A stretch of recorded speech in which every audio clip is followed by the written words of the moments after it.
चलो, तो हम लोग लास्ट क्लास में रिफ्रैक्शन देख रहे थे और हमने ये देखा था कि कोई एक लाइट रे जब डेंसर मीडियम से रेयरर मीडियम में जाती है या रेयरर मीडियम से डेंसर मीडियम में आती है तो वो किधर बैंड होती है, टुवर्ड्स द नॉर्मल बैंड होती है कि away from the normal band होती है। हमने इस तरह की बात करी थी लास्ट टर्न पे, बराबर है ना? तो अपन उसके आगे का आज देखेंगे अब, ठीक है? तो वहां तक तो अपन देख चुके थे, उससे आगे चलते हैं आज कि और क्या क्या हो सकता है यहाँ पे, ठीक है? तो अपन सबसे पहले देखेंगे एक रेक्टेंगुलर ग्लास स्लैब के साथ क्या क्या कर सकते हैं। एक रेक्टेंगुलर ग्लास स्लैब है ना, तो जैसे मान लेते हैं अपन कि let say we have a rectangular glass slab, हमारे पास एक ग्लास का ऐसा स्लैब है मान लो, ठीक है ना? तो बढ़िया अच्छा स्लैब दिख रहा है अपने को, ठीक है? ये कांच का बना हुआ है, पर इसको व्हाइट नहीं लेते हैं, इसको ब्लैक ही कर देते हैं, काम करते हैं, है ना? Let's this to be okay okay.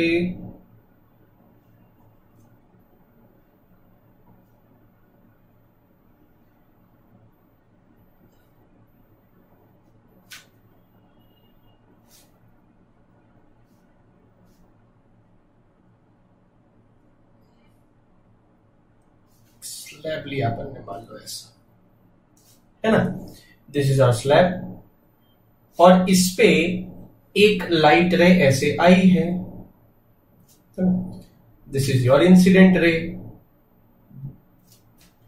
ठीक है? ये आपका इंसिडेंट रे है। हम यहां पे सबसे पहले बनाएंगे एक नॉर्मल, क्योंकि जब भी रिफ्रैक्शन होना है नॉर्मल की जरूरत पड़ेगी, तो नॉर्मल बनाते हैं। नॉर्मल क्या ऐसे बनेगा क्या? This will be your normal.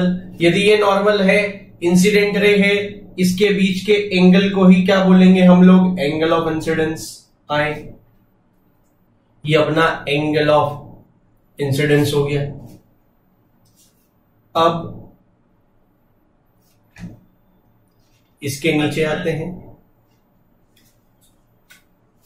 जब ये रे ऊपर एयर है, इधर ग्लास है, मतलब रिफ्लेक्टिव इंडेक्स ग्लास का ज्यादा है, हम रेयरर से डेंसर मीडियम में जा रहे हैं। लास्ट हम लोग ये देखे थे कि रेयरर से डेंसर में जाने पे जो आपका वेव है it bends towards the normal, तो वो नॉर्मल की तरफ बेंड हो जाएगा क्या? तो थोड़ा ऐसे हो गया मान लो, है ना? और ये जो एंगल इसने बनाया ना, let's say it is are, ठीक है? और मैंने यदि यहां पर वापस से एक नॉर्मल बनाया तो ये एंगल होगा आर, ठीक है? और जिस एंगल पर ये रे निकल के जाएगी,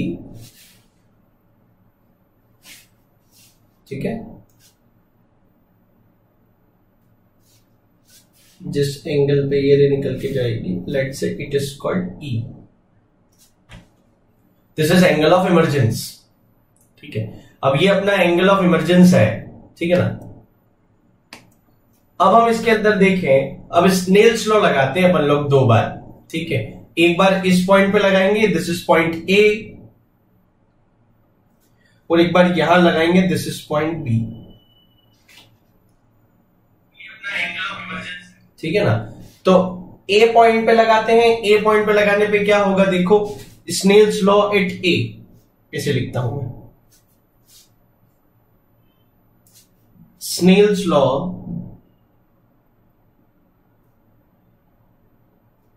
एट ए। अब यदि ऑल्टरनेट एंगल्स हैं तो क्या हम ऐसा बोल सकते हैं क्या कि ये दोनों बराबर हैं? तो हम स्नेल्स लॉ बी पे भी लगा देते हैं,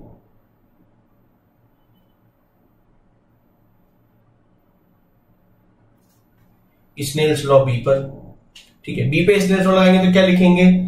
n into sine r is equals to 1 into sine e. यदि ऐसा है तो हम क्या बोलेंगे? यदि ये इक्वेशन नंबर 1 है, ये इक्वेशन नंबर 2 है, हम लिख सकते हैं क्या? From equation 1 and 2। इक्वेशन 1 और 2 से हम क्या बोल सकते हैं? तो from equation 1 and 2 we can write, हमको ये दिखाई दे रहा है कि sine i is equal to n sine are.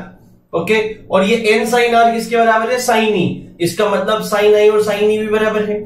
यदि ये दोनों साइड में एक साइड बराबर है तो इनकी दूसरी साइड भी बराबर होगी ना भाई, बराबर है। तो इन दोनों को भी हम क्या कर देते हैं? इक्वेट कर देते हैं। इन दोनों को इक्वेट किया तो क्या आया? इन दोनों को इक्वेट किया तो आया sine i equals to sine e, और I can write i equals to e. तो यदि आई इक्वल्स टू ई हुआ, इसका मतलब मैं ये कह सकता हूं कि क्या ये जो इंसिडेंट रे है और ये जो रे जो सबसे आखिरी में बाहर निकली है, इंसिडेंट रे एंड इमर्जेंट रे, इसको इंसिडेंट रे बोलते हैं। जो ये मीडियम में जा रही है ना, this is called incident ray.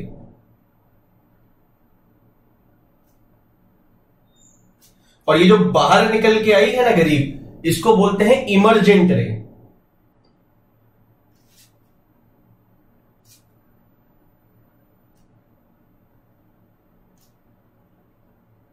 तो क्या ये बोल सकता हूं, देखो ये जो नॉर्मल है, नॉर्मल से दोनों ने एंगल सेम बनाया है, आई और ई बराबर आए हैं ना।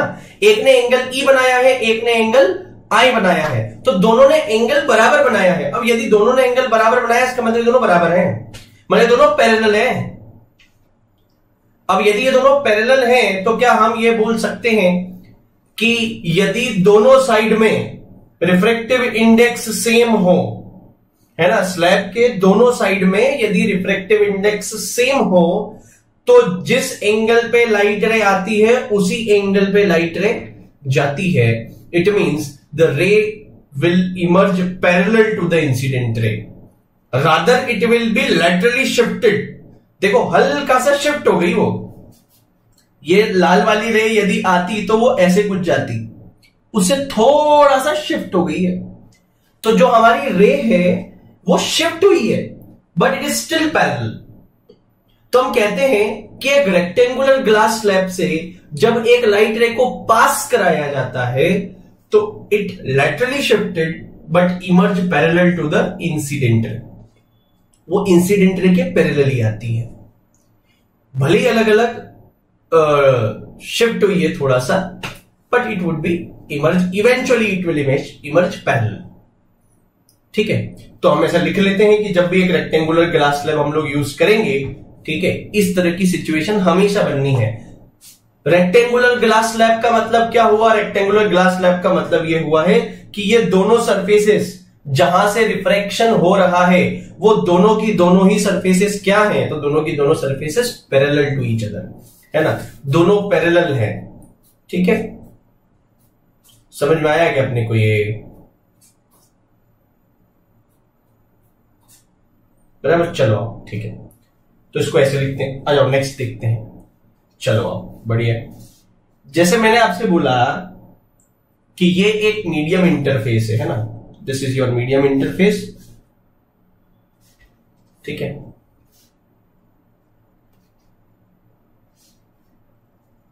और एक तरफ एयर है, एक तरफ कोई मीडियम है, ठीक है। मैंने कहा कि एक तरफ मीडियम है, एक तरफ एयर है, और जिस तरफ मीडियम है उस मीडियम का रिफ्रैक्टिव इंडेक्स, है ना, उस मीडियम का रिफ्रैक्टिव इंडेक्स है √2, ऐसा, ठीक है। ये बढ़िया अपने को बना के दिया है, ठीक है। और मैंने ये कहा कि एक लाइट रे ऐसे आई है, किस एंगल पे आई है? तो मैंने कहा 30 डिग्री पे आई है सर।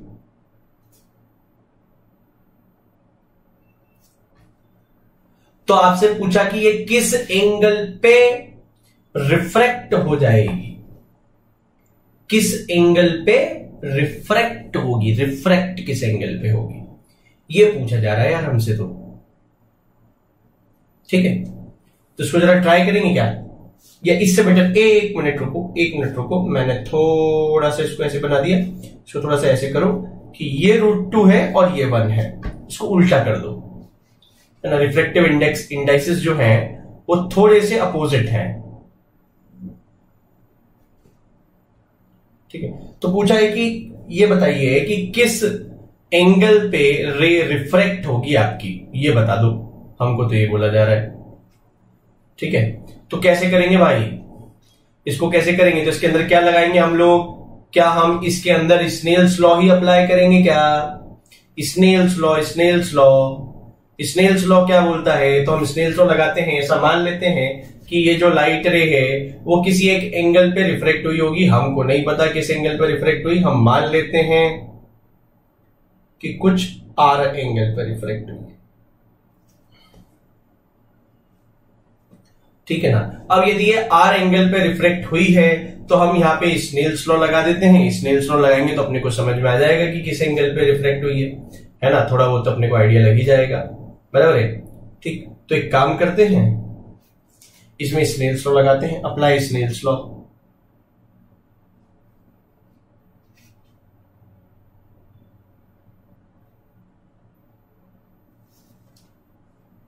ठीक है, स्नेल्स लॉ लगाएंगे। स्नेल्स लॉ लगाते समय क्या ध्यान में रखना है, सिंपल लगाना है कि √2 into sine 30 is equals to 1 into sine are.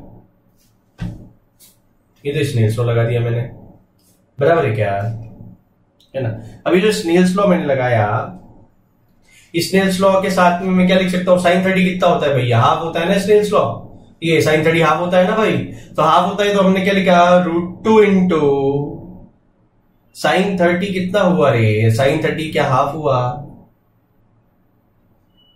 Equals to, ये किसके बराबर आया, साइन आर के बराबर। ठीक है, √2/2, तो √2/2 क्या 1/√2 हो गया, है ना। तो ये साइन आर किसके बराबर हो गया, साइन आर विल बी 1/√2। और यदि साइन आर 1/√2 के बराबर है तो क्या आर आपका 40। तो हम जो पढ़ना चाह रहे हैं इसके अंदर हम लोग ये देख रहे थे कि हमने एक ऐसा मीडियम ऐसा कंसिडर किया है कि एक लाइट रे जो है, ठीक है, वो लाइट रे डेंसर मीडियम से रेयरर मीडियम में जा रही है। अब यदि लाइट रे डेंसर मीडियम से रेयरर मीडियम के अंदर जा रही है तो हम ये बोलेंगे it will bend away from the normal, है ना। तो ये away from the normal bend हो जाएगी। अब अवे फ्रॉम द नॉर्मल यदि वो बेंड हो गई, ठीक है, तो यदि वो away from the normal bend होगी तो जितना उसने एंगल बनाया है इंसिडेंट रे ने, उससे ज्यादा एंगल बनेगा उसका किसके साथ,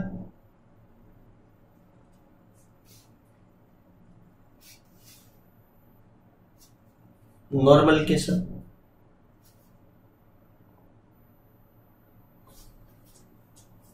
बराबर है। अब ये जो एंगल होगा वो नॉर्मल के साथ ज्यादा होगा, हमने कहा ठीक है चलेगा। अब सोचो यदि मैं इस इंसिडेंट रे को थोड़ा सा और आगे बढ़ाऊं तो रिफ्रैक्टेड रे और इधर आएगी, इंसिडेंट रे और इधर जाएगी, रिफ्रैक्टेड रे और इधर आएगी और इधर आएगी। एक समय आएगा कोई एक एंगल ऑफ इंसिडेंस होगा स्पेशल, है ना, ये एक स्पेशल एंगल ऑफ इंसिडेंस होगा, स्पेशल एंगल ऑफ इंसिडेंस, जिसपे जो रिफ्रैक्शन वाला है ना वो एंगल कितना हो जाएगा, 90 डिग्री। तो हमने कहा हमारे पास एक स्पेशल एंगल ऑफ इंसिडेंस होगा जिसके ऊपर angle of refraction will become 90 degree. तो ये जो एंगल होगा that would be called critical angle. इसको क्रिटिकल एंगल कहते हैं जिसके ऊपर एंगल ऑफ रिफ्रैक्शन कितना हो जाता है, 90 डिग्री हो जाता है। ठीक है, तो हम बोलते हैं इस एंगल को क्रिटिकल एंगल, थीटा सी से डिनोट करते हैं, बोलते हैं critical angle.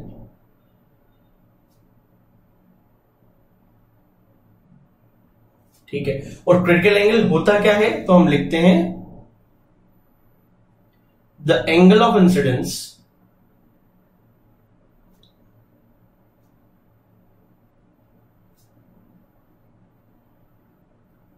at which angle of refraction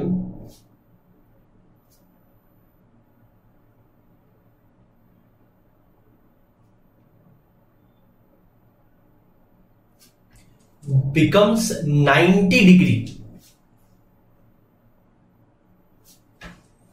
The angle of incidence at which angle of refraction becomes 90 degree. ठीक है, ये हो गया. हमने कहा ठीक है चलेगा, ये तो चलेगा. तो लेट्स से डेंसर मीडियम का रिफ्रैक्टिव इंडेक्स N2 है, रेयरर मीडियम का N1 है. ठीक है, तो हम कहते हैं applying Snell's law at the time of when the angle of incidence is critical angle, है ना. जब क्रिटिकल एंगल है उस समय हम स्नेल्स लॉ लगाते हैं इस मीडियम इंटरफेस के ऊपर. तो अप्लाइंग स्नेल्स लॉ, ठीक है, हम स्नेल्स लॉ लगाते हैं.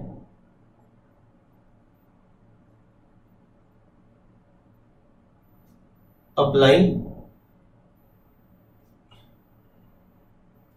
Snell's law. अब स्नेल्स लॉ लगाएंगे तो क्या लिखेंगे, N2 into sine theta c should be equals to N1 into sine, और आ रहे 90. ठीक है ना. तो ये कितना हो जाएगा, N2 sine theta c is equals to N1. ठीक है, साइन थीटा सी का वैल्यू तो it would be N1 upon N2.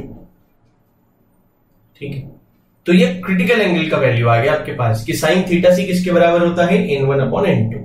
ठीक है, ये ध्यान रखो, जब भी आपको क्रिटिकल एंगल लिखना हो तो हम ऐसे लिखते हैं कि sine of critical angle sine theta c will always be equal to किसका रिफ्रैक्टिव इंडेक्स, ऊपर किसका, तो रेयरर मीडियम का, नीचे किसका, डेंसर मीडियम का. ठीक है, तो लिखेंगे Ri of rarer medium upon Ri of denser medium.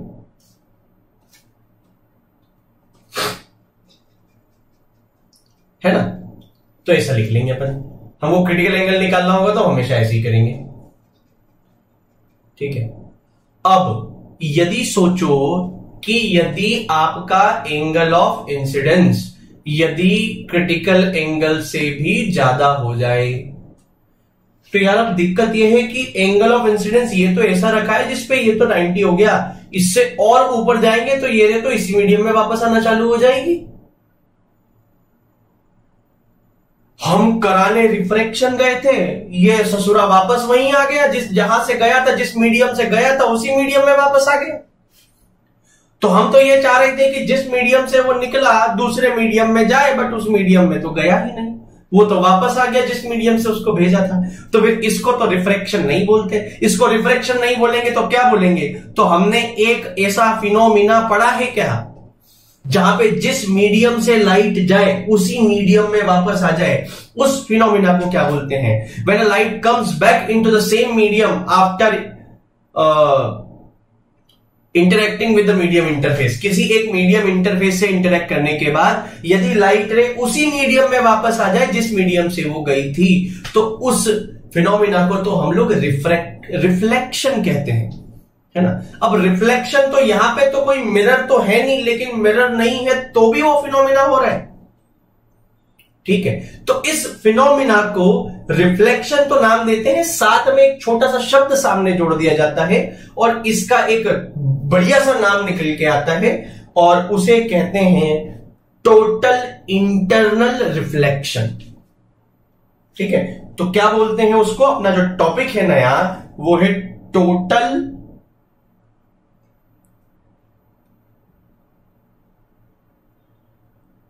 Internal reflection. क्या होता है टोटल इंटरनल रिफ्लेक्शन, तो वापस चल के एक बार देखते हैं कि भैया यदि आपका एंगल ऑफ इंसिडेंस, जो एंगल आपका जो एंगल ऑफ इंसिडेंस है, यदि वो क्रिटिकल एंगल से बड़ा हुआ, पहली कंडीशन कि जब भी लाइट रे जाएगी यदि angle of incidence critical angle से बड़ा हुआ, क्रिटिकल एंगल से छोटा होगा ना तो उस साइड ही निकल लेगा, फिर तो कोई समस्या नहीं, वो तो रिफ्रैक्शन ही है. ये लफड़ा कब पाले जाएगा, ये लफड़ा तभी होगा ना जब ये एंगल ऑफ इंसिडेंस थीटा सी से भी बड़ा हो जाए, तो जब इससे बड़ा हो जाएगा तो लाइट रे वापस इसी मीडियम में आ जाएगी, और जब इसी मीडियम में आ गई तो उसको रिफ्लेक्शन बोलेंगे। तो हमको ध्यान रखना है, हमको ये बोलना पड़ेगा कि when angle of incidence is greater than critical angle, जब angle of incidence critical angle से बड़ा होता है, ठीक है, उस केस में क्या होता है वो लिखेंगे अब। ठीक है, तो पहले तो ये लिखते हैं कि व्हेन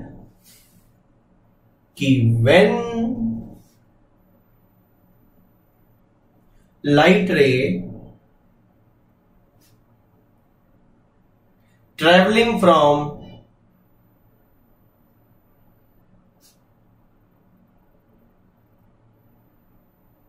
वन मीडियम, नहीं सॉरी, ट्रेवलिंग फ्रॉम, इसमें हमको डेंसर टू रेयर लिखना चाहिए, from denser to rarer medium, ठीक है, when the light ray is traveling from denser to rarer medium, if angle of incidence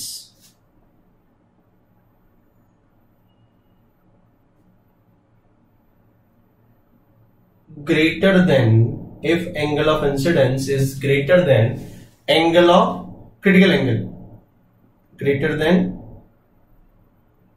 critical angle, then यहां से चालू होती है अपनी कहानी कि then light comes back into the same medium,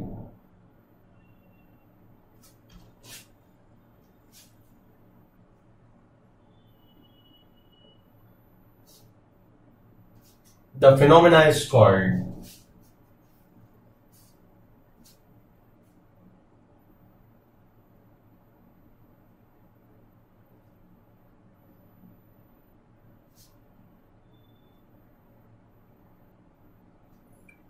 total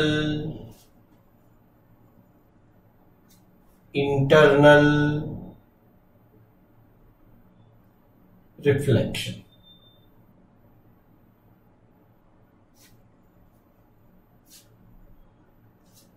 ठीक है ना, इसको प्यार से TIR भी बोलते हैं। तो ये अपने को यदि कोई पूछे तो अपने को भटछट से याद आना चाहिए कि TIR क्या होता है। When a light is travelling from denser medium to rarer medium, if the angle of incidence is greater than critical angle, then the light comes back into the same medium, the phenomenon is called total internal reflection। जब light रे denser medium से rare medium में जाएगी और angle of incidence critical angle से बड़ा होगा तो वो उसी मीडियम में वापस आ जाएगी। तो इस फिनोमिना को बोलते हैं टोटल इंटरनल रिफ्लेक्शन। ठीक है, और एक अपने लिए नोट है, गोल्डन पॉइंट है अपने लिए, ठीक है, कि TIR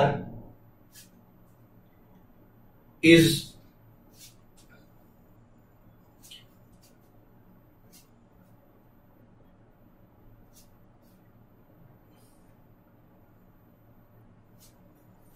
लिखते हैं अपन ओनली फिनोमिना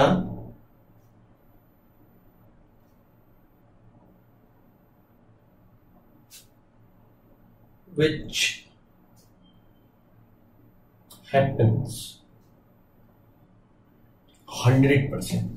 मतलब जब हम रिफ्रैक्शन की बात करते हैं ना तो ऐसा है कि कुछ लाइट रिफ्लेक्ट होके आती है, मेजॉरिटी चली जाती है दूसरे मीडियम में, तो हम उसको रिफ्रैक्शन कहते हैं, बट कुछ लाइट वापस भी आती है। और ऐसा ही मिरर के साथ भी है कि हमको लगता है कि मिरर में मेजॉरिटी लाइट रिफ्लेक्ट होती है, लेकिन उसमें भी कुछ पार्ट होता है लाइट का जो चला जाता है ना। आपने एक साथ एक ही समय पर दोनों चीजें एक साथ देखी होगी, रिफ्लेक्शन और रिफ्रैक्शन की। कैसे, जैसे मान लो कभी कभार हम ग्लास में भी जब देखते हैं तो ग्लास के अंदर जब हम लोग देखते हैं तो हम ग्लास के आर पार भी देख सकते हैं और हमको ग्लास में एक ब्लर सी खुद की इमेज भी नजर आती है। तो अपने को खुद की इमेज क्यों नजर आई है, तो that is due to reflection. और अपने को उस साइड का क्यों नजर आ रहा है? क्योंकि वहां से जो लाइट रे आ रही है वो चल के हमारे आंखों तक आ पा रही है, तो वो तो ग्लास से होके हमारे पास आ रही है ना, दैट इज रिफ्रैक्शन। सेम चीज आपने अपने स्विमिंग पूल के अंदर भी देखी होगी। स्विमिंग पूल के पानी को, स्टिल पानी है, बढ़िया एकदम शानदार, आप उसको ध्यान से देखो तो कभी कभार अपने को उस पे अपना चेहरा भी नजर आता है, दैट इज रिफ्लेक्शन, और अपने को स्विमिंग पूल का बॉटम भी नजर आता है, दैट इज रिफ्रैक्शन। तो ये दोनों फिनोमिना एक साथ होते हैं ज्यादातर जगह पे, लेकिन TIR एक ऐसा फिनोमिना है जो 100% होता है। 100%, मतलब कि इसके अंदर ऐसा नहीं है कि यदि TIR हो रहा है तो कुछ पार्ट इसका रिफ्लेक्ट भी हो रहा होगा, क्या? ऐसा नहीं है। 100% लाइट रिफ्लेक्ट होके आती है यहां पे, ठीक है। और इसका बहुत शानदार यूज किया जाता है ऑप्टिकल फाइबर के अंदर, जो आप लोगों ने नाम सुने होंगे ऑप्टिकल फाइबर्स के, है ना। तो ये जो ऑप्टिकल फाइबर में यूज होता है, तो सेम फिनोमिना यूज होता है ऑप्टिकल फाइबर के अंदर, टोटल इंटरनल रिफ्लेक्शन का फिनोमिना, ठीक है। तो ऑप्टिकल फाइबर जो काम करता है, it works on the principle of total internal reflection, ठीक है। TIR कब होता है? तो TIR always takes place when light ray is travelling from denser to rarer. Rarer से डेंसर में आएगी तो वो टूवर्ड्स द नॉर्मली बेंड होगी, तो जितना भी एंगल आपने रखा होगा उससे कम एंगल ही होगा उसका नॉर्मल से।